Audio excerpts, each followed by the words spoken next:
Hola, ¿qué tal? Soy Jonathan Lozada y te invito a compartir conmigo la antesala.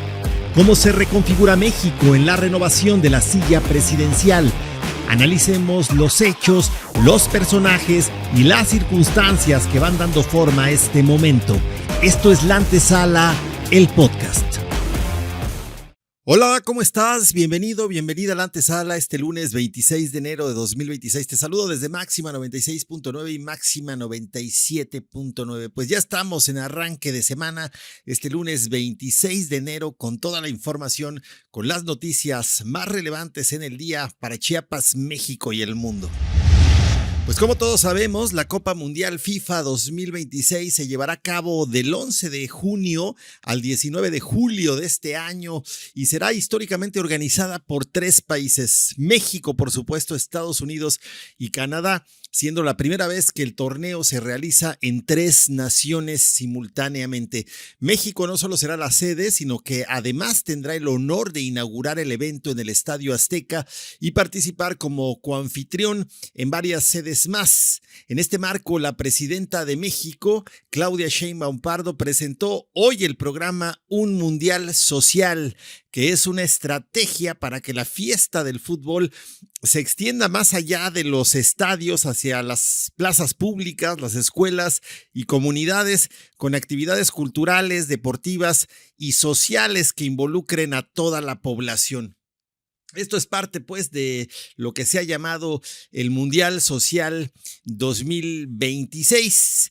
En este marco, la secretaria de Gobernación, Rosa Isela Rodríguez Velázquez, detalló esta mañana que el gobierno de México promueve el deporte a través de 10 ejes con el fin de fomentar el talento deportivo. Uno son los mundialitos y copas en las que podrán participar niñas, niños, jóvenes y personas adultas mayores y personas con discapacidades también.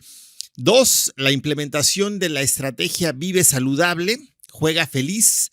3, el Mundialito Robótica, que está fenomenal. 4, Conoce México. 5, Fiestas México 2026. 6, Récord Guinness. 7, Nuestra Grandeza Natural. 8, ¿Quién es quién en el Mundial?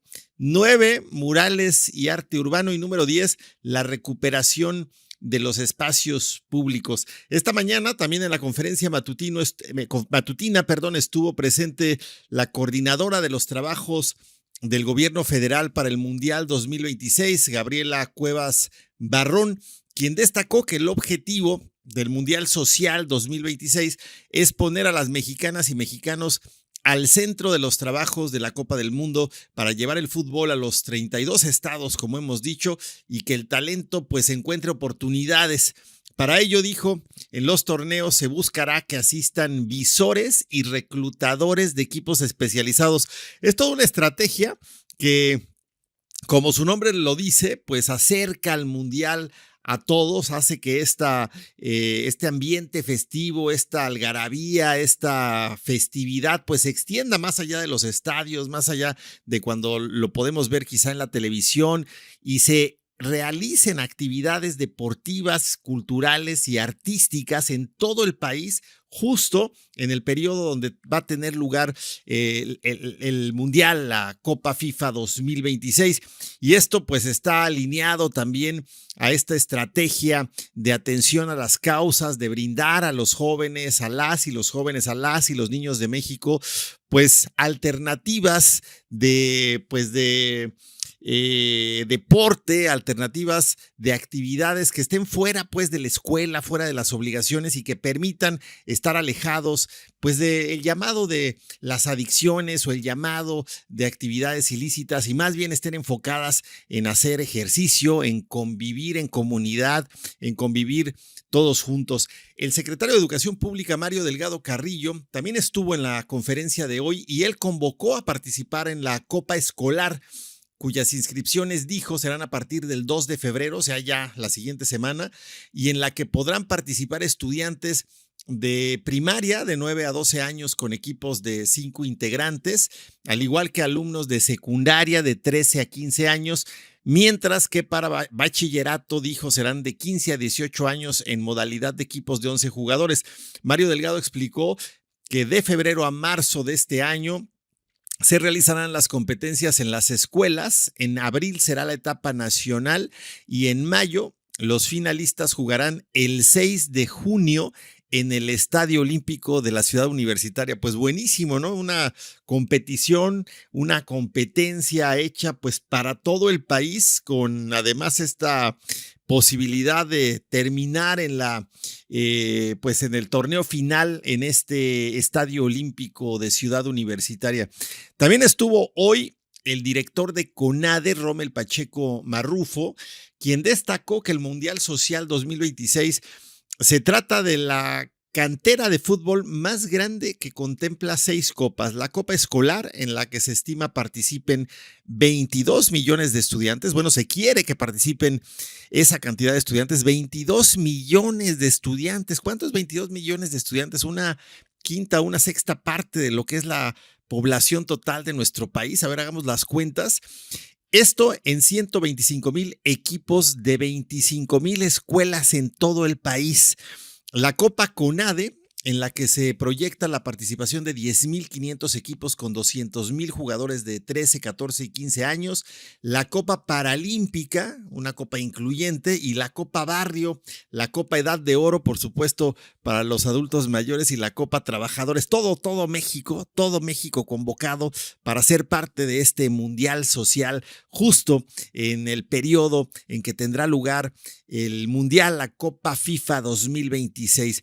Estuvo hoy también presente el director general del IMSS, Zoé Robledo Aburto, el chiapaneco Zoé Robledo Aburto, quien detalló por su parte que esta institución, la que él lidera, el IMSS, desarrollará 3 mundialitos y una copa internacional: futsal femenil en categoría sub-21, fútbol sin correr para personas de entre 50 a 59 años y de 60 a 69, fútbol IMSS T21 para adolescentes y adultos con síndrome de Down, y también la Street Child United, que convoca a niñas y niños de todo el mundo. En todos los torneos, dijo, el registro es del 26 al 30 de enero de este año, o sea, a partir de hoy y hasta el viernes, si mal no recuerdo, 26, 27, 28, 29, 30, así de hoy al viernes, a través de la página del Instituto Mexicano del Seguro Social. Bueno, pues en esta conferencia matutina y en torno al Mundial Social 2026 estuvo pues prácticamente representada cada arista del gabinete federal. También estuvo la secretaria de las Mujeres, Citlali Hernández Mora, quien anunció el Torneo Nacional Mundial Mujeres Libres, cuya convocatoria, dijo, se publicará el 9 de febrero en la página de la Secretaría de las Mujeres, y anunció también que el registro es del 2 al 15 de marzo y la gran final se jugará el 24 y 25 de octubre. Adicionalmente, en los centros Libre para Mujeres, estos espacios creados para atender a toda mujer a nivel psicológico, legal, social y de todo tipo, con el fin de salvaguardar siempre la integridad de las mujeres en México. Ahí en los centros Libre para Mujeres se impartirán cursos y talleres relacionados con el tema deportivo. Recordemos que los centros Libre están en todo el país, y en Chiapas pues fueron los primeros que se construyeron, y hay varios ya en nuestra entidad. También estuvo la secretaria de Ciencias y Humanidades, Tecnología e Innovación, Rosaura Ruiz Gutiérrez, quien detalló que la Copa Footbot MX está abierta desde el 28 de noviembre y termina el 17 de abril. Footbot MX por parte de la Secretaría de Ciencias, Humanidades, Tecnología e Innovación. Ella informó, la secretaria, la titular de esta dependencia, que ya hay 55 equipos registrados, y detalló que se realizará en 55 sedes en las que participarán 38 instituciones y 4 subsistemas tecnológicos, y cuya gran final, anunció, se realizará del 24 al 26 de junio. Por su parte, el director general del Instituto Mexicano de la Juventud, Abraham Carro Toledo, señaló que se realizará el 26 de marzo la Jornada Nacional de Fútbol para las Juventudes, con torneos de cascaritas y dominadas, que se jugarán en canchas recuperadas, y cuya convocatoria se emitirá a partir del el primero de marzo anunció que será emitida la convocatoria y el registro pues concluirá hasta el 25 del mismo mes. Se proyecta y se espera que participen al menos 500,000 jóvenes de todo el país. Pues es así como esta mañana la conferencia matutina dio pues magnífico anuncio para unir a todo México en torno al Mundial FIFA 2026, pero sobre todo en un mundial social en el que mexicanos, mexicanas, jóvenes, niños, adultos mayores, todos participemos y seamos parte de este gran encuentro por el deporte, por la convivencia y por la salud en México.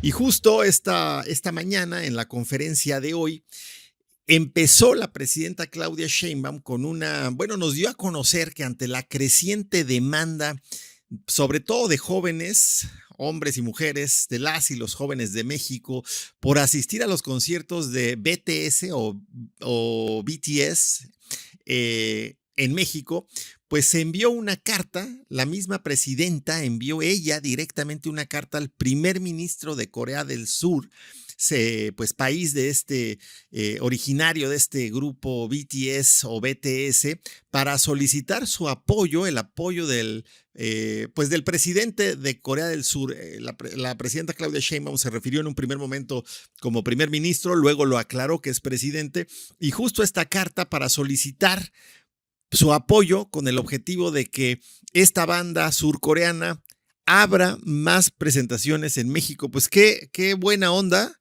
qué sensibilidad de la presidenta de México para los jóvenes que pues el fin de semana estuvieron quejándose mucho en Profeco porque les cambiaban los precios y se agotaban las entradas, y muchos jóvenes mexicanos quieren asistir a este concierto. Escuchemos lo que dijo la presidenta Claudia Sheinbaum Pardo en torno a esta carta que envió al presidente de Corea del Sur. Este grupo BTS en inglés, es muy popular entre las y los jóvenes mexicanos. Hablé con el responsable de OCESA, que es quien organiza, con Alejandro Soberón. Le pregunté qué posibilidad habría de más conciertos, porque todo el fin de semana estuvo el tema, aparte de la reventa y lo que ha estado haciendo de manera muy profesional Iván Escalante, director de Profeco. Y me dijo, bueno, pues es que no se pueden, solamente hay 3 fechas, no hay más fechas, todo el mundo quiere que vaya este grupo. Entonces le escribí una carta al primer ministro de Corea pidiéndole que venga más veces. Todavía no recibo la respuesta, pero esperemos que sea positiva. Pues bueno, como ella misma lo señaló, no hay todavía respuesta, pero confía en que sea una respuesta positiva, y me parece que así será. Me parece que es un llamado para atender a los chavos, a las chavas, a las juventudes de México, y eso está muy bien. La atención para los jóvenes, para las juventudes de nuestro país, no solo en el ámbito pues de la educación o de que todos se vayan a estudiar, por supuesto que se vayan a estudiar, pero por supuesto que también se vayan a divertir. Y pues ahí tienen una aliada, la presidenta Claudia Sheinbaum Pardo, estableciendo comunicaciones hasta Corea del Sur, porque quiere que haya más conciertos de BTS en México, y para eso se comunicó con el presidente de Corea del Sur.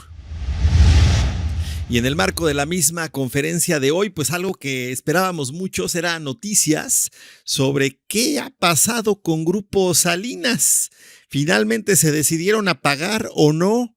¿Qué está haciendo Ricardo Salinas Pliego, el usurero más grande de México, el estratega en evasión fiscal, pues más resonado en la historia moderna del país, este usurero profesional que decidió, bueno, pues era la información que todos queríamos conocer. El fin de semana estuvimos pues con esa curiosidad, muy ávidos por saber pues qué había pasado, hacia dónde se iban las decisiones del usurero, iba a pagar o no lo que nos debe a todos los mexicanos en impuestos.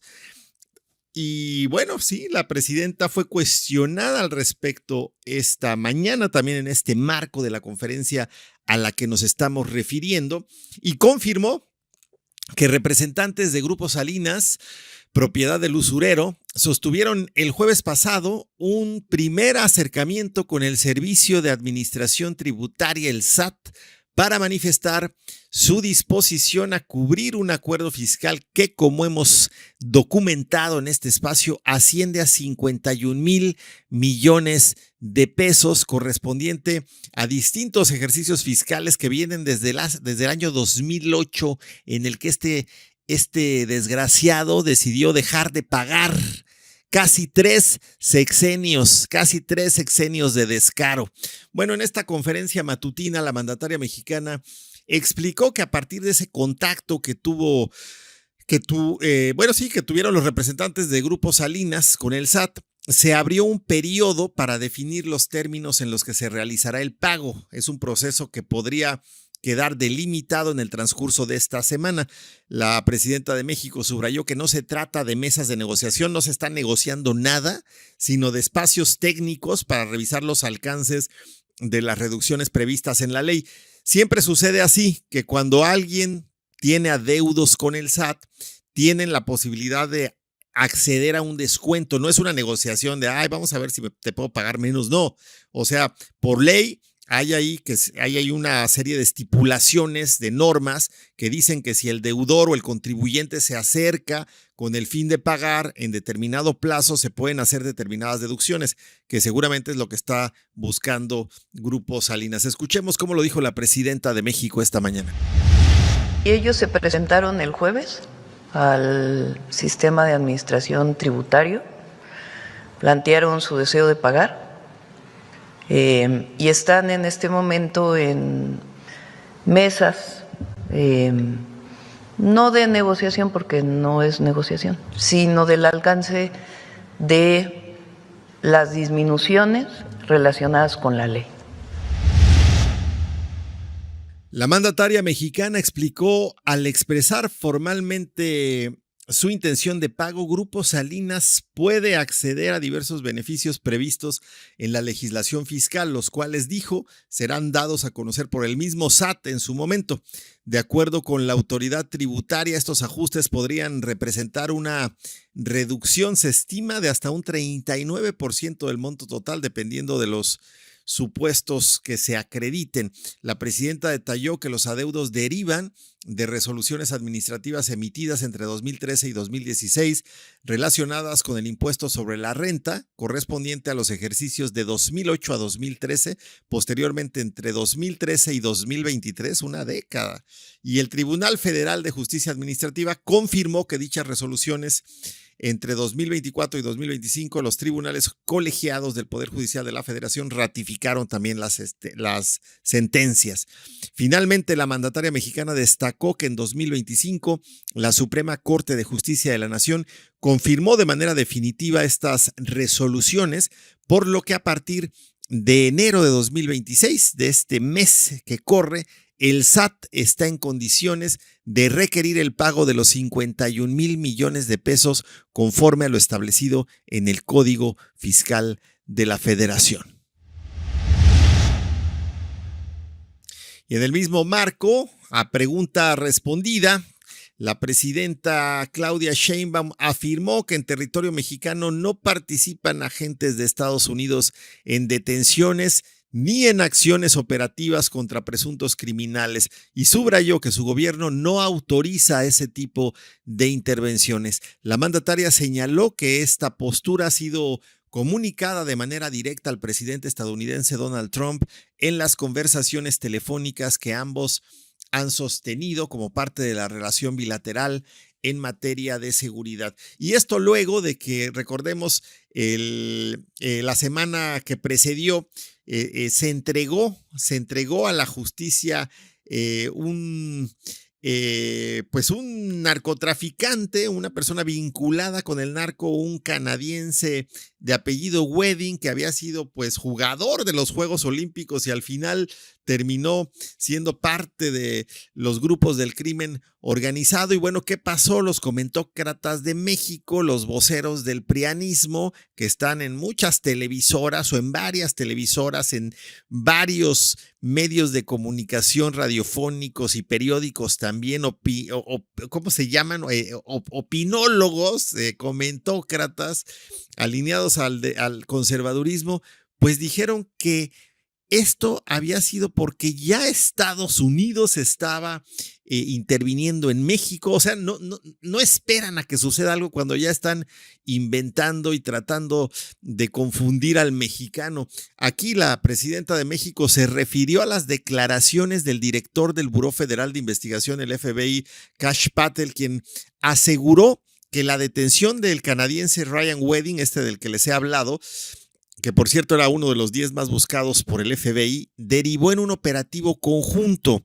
La presidenta rechazó esa versión y recordó que el secretario de Seguridad y Protección Ciudadana, Omar García Harfuch, desmintió de inmediato esa afirmación, al igual que el propio embajador de Estados Unidos, Ronald Johnson. Nosotros compartimos aquí el viernes pasado la declaración que dio Kash Patel, el director del Buró Federal de Investigación del FBI, luego de que este personaje, Ryan Wedding, se haya entregado a la justicia. Él dijo, fue parte de un operativo en conjunto. Inmediatamente después, Omar García Harfuch desmintió esa afirmación y hoy la presidenta de México dijo, bueno, pues tendrá que ser él, Kash Patel, el director del FBI, quien tenga que aclarar por qué dijo eso. La realidad es que no es así. También la primer mandataria detalló que de acuerdo con información disponible, este señor Ryan Wedding acudió por cuenta propia a la embajada estadounidense en México para entregarse. Incluso, dijo el propio implicado, publicó en redes sociales una imagen frente a la sede diplomática en Ciudad de México, donde informó que se presentó de manera voluntaria. La jefa del Ejecutivo reiteró esta mañana que los agentes extranjeros conocen claramente las limitaciones que les impone la Constitución y la Ley de Seguridad Nacional mexicanas. En ese marco explicó que la relación con Estados Unidos se basa en el intercambio de información y la cooperación, pero no en la participación directa de fuerzas extranjeras en acciones dentro del país. Escuchemos cómo lo dijo esta mañana la presidenta de México. No hay operaciones conjuntas en México. O sea, los agentes de Estados Unidos, del FBI o de alguna otra agencia, tienen muy claras sus limitaciones que están establecidas por la Constitución y por la Ley de Seguridad Nacional. Lo que hay es una coordinación respecto a información de uno y de otro lado. Pero no hay operaciones conjuntas en México. No permitiríamos eso, no estamos de acuerdo con ello. Se lo he manifestado varias veces de manera personal al presidente Trump. Lo que hay, pues, información que se da por parte del Comando Norte o algunas otras autoridades de Estados Unidos respecto a algún presunto delincuente que tiene un proceso en Estados Unidos solicitando la detención en México. Bueno, pues con muchos temas, la conferencia matutina de hoy, temas que hoy están resonando en la agenda que inicia la semana, la agenda noticiosa y la agenda política también dictada, como siempre, desde la conferencia matutina. Vamos a un corte, soy Jonathan Lozada, estamos transmitiendo a través de la señal de Máxima. Soy Jonathan Lozada y esto es La Antesala, el podcast. Gracias por continuar con nosotros a través de Máxima 96.9 y Máxima 97.9. Te invito a que nos sigas en nuestras plataformas digitales. Suscríbete a nuestro canal de YouTube, Jonathan Lozada 888. Síguenos en Facebook, en Instagram y en TikTok. Jonathan Lozada 888 al final, y en X encuéntranos como Jonathan-Lozada. Te estamos leyendo, síguenos escribiendo, síguenos compartiendo tus puntos de vista y tus opiniones en torno a lo que tocamos aquí, a lo que abordamos en este podcast, pero también en torno a todo aquello que para ti resulte relevante. Nos va a dar mucho gusto conocer tus puntos de vista y responderte. Te estamos leyendo. Y miles de integrantes de la diócesis de San Cristóbal de las Casas participaron el fin de semana en una peregrinación con motivo del 15 aniversario luctuoso del obispo Samuel Ruiz García, Tatic, esta figura emblemática de, pues no sé si precisamente de la iglesia de Chiapas o de los pueblos originarios de Chiapas vinculados también con la iglesia católica. Esto sucedió en una jornada de carácter pues religioso, pero que también incluyó expresiones sociales y posicionamientos de distintos sectores comunitarios. De acuerdo con los organizadores, más de 10,000 personas, en su mayoría provenientes de municipios indígenas, partieron de los contingentes, bueno, en dos contingentes, uno desde el oriente y otro en el poniente de la ciudad, en San Cristóbal de las Casas, como hemos mencionado, para concentrarse posteriormente en el centro histórico, donde se celebró una misa encabezada por el obispo Rodrigo Aguilar Martínez.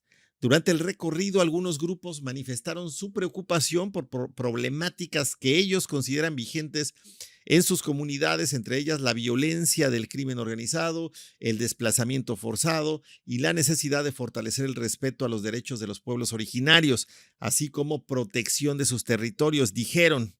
Asimismo, se escucharon consignas como queremos paz, no guerra, alto al crimen organizado y justicia para el cura Marcelo, en referencia al asesinato del sacerdote tzotzil Marcelo Pérez Pérez, que como documentamos aquí, y lo sabemos todos, ocurrió en octubre de 2024 y por el cual exigieron el esclarecimiento total de los hechos. A un costado de la catedral colocaron un altar tradicional con elementos de la cosmovisión maya, además de fotografías de Samuel Ruiz García y del sacerdote Marcelo Pérez Pérez como parte de los actos simbólicos de esta jornada. En un pronunciamiento, integrantes de la agrupación Pueblo Creyente señalaron que continuarán impulsando una labor pastoral orientada a la construcción de la paz, la justicia social y la vida comunitaria, al tiempo que expresaron su postura crítica frente a distintas realidades sociales y económicas que desde su visión afectan a las comunidades. La conmemoración se dio en un contexto nacional, donde México ha registrado avances constitucionales y legales en materia de reconocimiento de los pueblos indígenas y afromexicanos también, por cierto, así como en mecanismos de consulta y participación. Sin embargo, sectores eclesiales y comunitarios sostienen que persisten desafíos en la aplicación efectiva de estos derechos en algunas regiones. De esta manera, la jornada combinó el recuerdo del legado pastoral de Samuel Ruiz García, con expresiones contemporáneas, pues sí, de reflexión social en ambiente, pues que podemos decir fue mayoritariamente pacífico y de carácter religioso. Pero ¿quién fue Samuel Ruiz García? Bueno, seguramente muchos de nosotros lo sabemos, pero la chaviza no precisamente, y se los vamos a recordar. Obispo de San Cristóbal de las Casas, Samuel Ruiz García fue obispo de San Cristóbal de 1959 al año 2000, en una época en la que los pueblos indígenas de Chiapas carecían prácticamente de todo reconocimiento jurídico, de voz pública y de presencia institucional. Samuel García fue uno de los principales impulsores en México de la pastoral indígena, promoviendo que la iglesia reconociera las lenguas, las culturas y la forma de organización de los pueblos originarios como parte de la legítima, pues, de la vida eclesial. Introdujo la formación masiva de catequistas y diáconos indígenas, algo inédito entonces, que rompía además con un modelo clerical centralizado y acercando pues a la iglesia a las comunidades. Se inspiró en el Concilio Vaticano II y la teología latinoamericana de opción preferencial por los pobres, que surgió en un contexto, recordemos, de estados autoritarios, de pobreza estructural y de represión en gran parte de América Latina. Fue mediador también en el conflicto entre el Estado mexicano y el Ejército Zapatista de Liberación Nacional en 1994, encabezando la Comisión Nacional de Intermediación cuando no existían aún marcos constitucionales sólidos sobre derechos indígenas.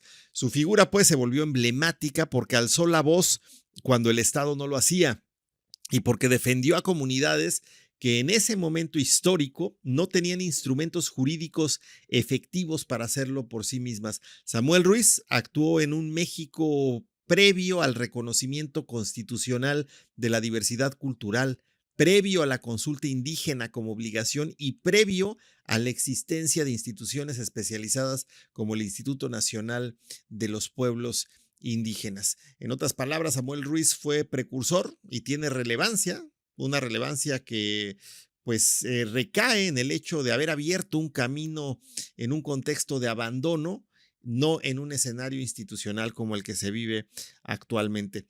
Pero es importante no confundir los planos. El llamado de la Iglesia Católica en Chiapas, aquí hay que tener muy presente qué significa conmemorar a Samuel Ruiz García y el legado que dejó, y qué significa hacer un llamado por parte de grupos de la iglesia que parecen muy alineados a la derecha o al prianismo, que parece que es lo que está sucediendo en Chiapas.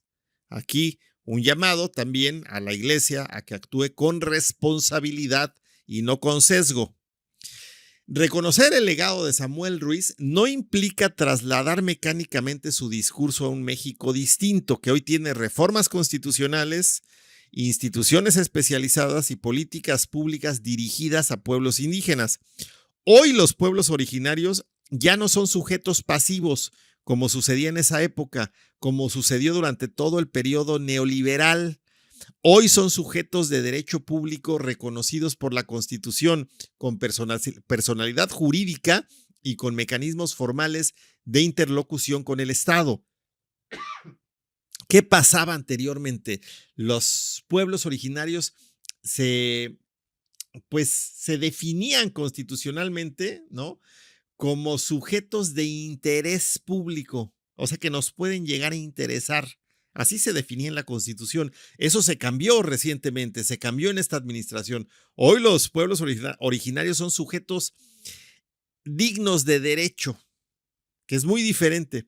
Equiparar el México actual con el de hace 40 o 50 años, en la época donde inició su trabajo Samuel Ruiz, distorsiona el debate y borra avances reales construidos desde el ámbito público. Por eso lo queremos decir aquí, por eso estamos puntualizando en lo que significó la marcha de este fin de semana en conmemoración de el fallecimiento de Samuel Ruiz, el legado de Samuel Ruiz, lo que hizo Samuel Ruiz, pero lo que la iglesia está pidiendo en este contexto que parece subirse y querer sacar raja de un tema que debe tratarse con suma pulcritud, porque lo que hizo Samuel Ruiz tiene peso, hay un legado importante, es precursor de una serie de acciones que después llegaron a institucionalizarse. La crítica social es legítima, pero cuando se presenta como si nada hubiera cambiado, se corre el riesgo de convertirse en discurso ideológico más que en acompañamiento pastoral.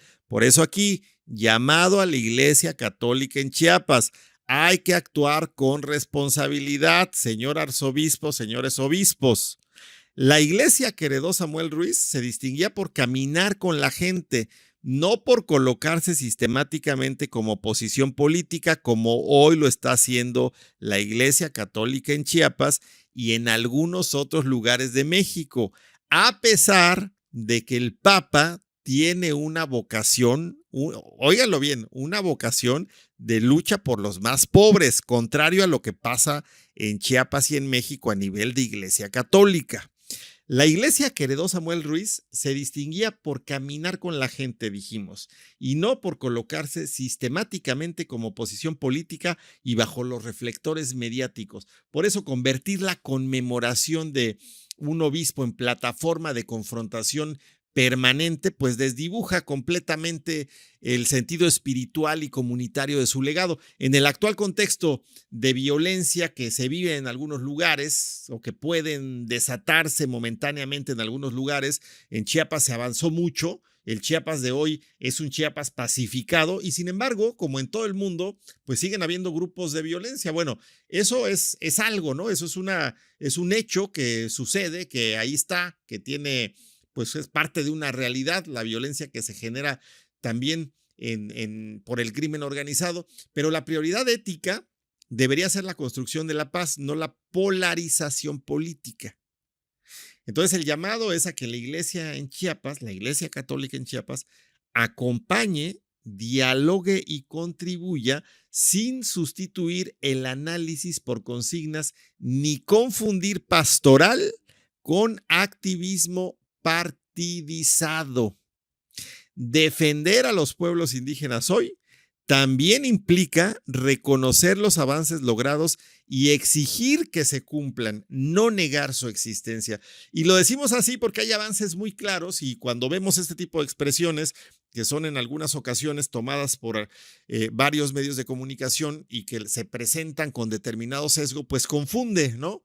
Y parece que no hay nada y sí es importante ver lo que hay en materia de derechos indígenas que hoy representan y están pues reconocidos incluso, así lo dijo el expresidente Andrés Manuel López Obrador, así lo escribió en su libro Grandeza, como la fortaleza de un país. Andrés Manuel López Obrador dijo, la fortaleza de México radica en la fuerza de sus pueblos originarios. Entonces, hoy los pueblos originarios en México por constitución son sujetos de derecho público. Esto a partir de la reforma publicada el 30 de septiembre de 2024, el artículo 2 constitucional reconoce a los pueblos y comunidades indígenas de México como sujetos de derecho público con personalidad jurídica y patrimonio propio. Esto cambia la relación Estado-comunidades que pues era muy distinta porque además fortalece su capacidad jurídica y su autonomía en términos institucionales. Después, consulta previa, recordemos que también por constitución se debe consultar de manera libre e informada y en el propio texto de constitucionalidad está escrito, el artículo 2 incorporó de forma explícita el derecho a ser consultados. Los pueblos originarios tienen el derecho a ser consultados sobre medidas legislativas o administrativas o obras o megaobras o lo que sea que puedan causar afectaciones pues a su territorio, a su organización, a su vida, y esto con finalidad de consentimiento o acuerdos. Los pueblos afromexicanos también han sido reconocidos constitucionalmente en 2019 cuando se adicionó el apartado C, del artículo 2 de la Constitución mexicana para reconocer a los pueblos y comunidades afromexicanas como parte de la composición pluricultural de la nación. Entonces, Iglesia Católica, no te confundas. Hay que observar qué es lo que hay, qué es lo que se ha hecho, ¿no? Entender el contexto y no politizar y no sesgar, no intentar confundir al feligrés, no intentar confundir al creyente, ¿eh? Es que hay que hacer llamados directos y claros, ¿no? ¿Qué pasa en la arquitectura institucional en México hoy, en Chiapas? Chiapas no es la excepción. Se creó el Instituto Nacional para los Pueblos Indígenas, esto en el arranque de la Cuarta Transformación, del movimiento de la Cuarta Transformación, que se expidió la ley del Instituto Nacional de Pueblos Indígenas y que fue publicada en el Diario Oficial de la Federación el 4 de diciembre de 2018, sustituyendo a la Comisión Nacional para el Desarrollo de los Pueblos Indígenas y colocando al Instituto Nacional de los Pueblos Indígenas como autoridad federal en la materia. También el Catálogo Nacional de Pueblos y Comunidades Indígenas y Afromexicanas, que hoy es una herramienta oficial para la identificación y referencia administrativa y clave pues para focalizar inversión y programas. Hay además inversión directa y presupuesto comunitario sin precedentes. El Fondo de Aportaciones para la Infraestructura Social, componente indígena y afromexicano, en 2025 se emitieron lineamientos y variables, una fórmula de distribución del componente indígena del Fondo de Aportaciones para la Infraestructura Social, y esto para financiar obra social básica que beneficie directamente a pueblos y a comunidades indígenas y afromexicanas. Y luego los planes de justicia, los del Instituto Nacional de los Pueblos Indígenas, que pues se enmarcan en la consolidación de un esquema de planes territoriales de justicia por pueblo y por territorio, esto como ejercicios de planeación con autoridades tradicionales y además obras y acciones integrales. La infraestructura con enfoque comunitario, caminos artesanales, programas de conectividad para comunidades indígenas, con mano de obra local, con metas además reportadas de caminos y kilómetros construidos e inversión acumulada. Y la producción para el bienestar, el propio informe gubernamental en México y el propio informe que se ha dado también por parte del Estado en Chiapas, pues se presentan avances en muchos municipios, en más de 1,367 municipios, según el catálogo del Instituto Nacional de Pueblos Indígenas, con más de 1 millón de derechohabientes en los municipios indígenas del país, fertilizantes para el bienestar, programas Sembrando Vida, la educación es otro de los ámbitos, como ejemplo está las universidades para el bienestar Benito Juárez García, creadas justamente para llevar educación superior a comunidades y municipios con vulnerabilidad y rezago. Las becas Benito Juárez para educación media y superior, ¿no? Con reglas de operación oficiales en 2025 para brindar continuidad a los estudios. Y luego una red de salud, ¿cómo podemos denominar? Salud e interculturalidad, ¿no? Que es atención intercultural del Instituto Mexicano del Seguro Social y del Instituto del Seguro Social Bienestar como una política de cobertura. Entonces, el contexto es importante, reconocer los avances es importante. Si vamos a hablar de paz, de justicia, de derechos indígenas, tenemos que tener muy claro qué es lo que se ha avanzado al respecto para partir de ahí exigir que se cumpla eso y entonces ver qué falta. Pero no podemos echar la vista como si estuviéramos en 1970, porque sería una tremenda aberración y una mentira no solo a nosotros mismos, sino también a quienes extendemos nuestro discurso. Y el gobernador Eduardo Ramírez subrayó que en coordinación con el gobierno de México también se impulsan apoyos universales para personas con discapacidad. Esto lo hizo en el marco de la entrega de apoyos del programa Cuidar es Amar, y ahí reconoció la labor de personas cuidadoras. El gobernador del estado encabezó, pues, en Tuxtla Gutiérrez la entrega de apoyos a beneficiarias y beneficiarios del programa Cuidar es Amar, una de las iniciativas emblemáticas de este gobierno que reconoce justamente el esfuerzo, el tiempo y el amor de quienes dedican su vida al cuidado de familiares con discapacidad o con enfermedades que los vuelven dependientes. Durante este evento, el mandatario chiapaneco destacó el carácter sensible y solidario de este programa al señalar que se trata de una política pública que pone en el centro a las personas cuidadoras, cuya labor ha permanecido históricamente invisibilizada. Él reiteró que el objetivo es que nadie se quede sin este beneficio y que las familias sepan que su trabajo es valorado y respaldado por el gobierno del estado. Escuchemos cómo lo dijo ahí en este evento el gobernador Eduardo Ramírez Aguilar.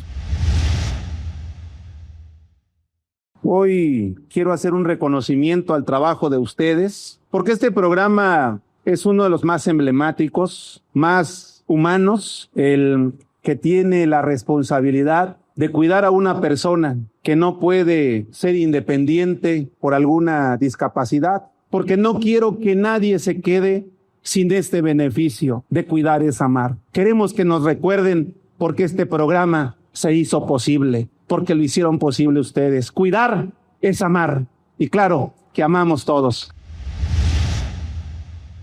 El primer mandatario chiapaneco subrayó que en coordinación con el gobierno de México también se impulsan apoyos universales para personas con discapacidad, las cuales se complementan con los programas estatales para ampliar la cobertura y el impacto social en Chiapas.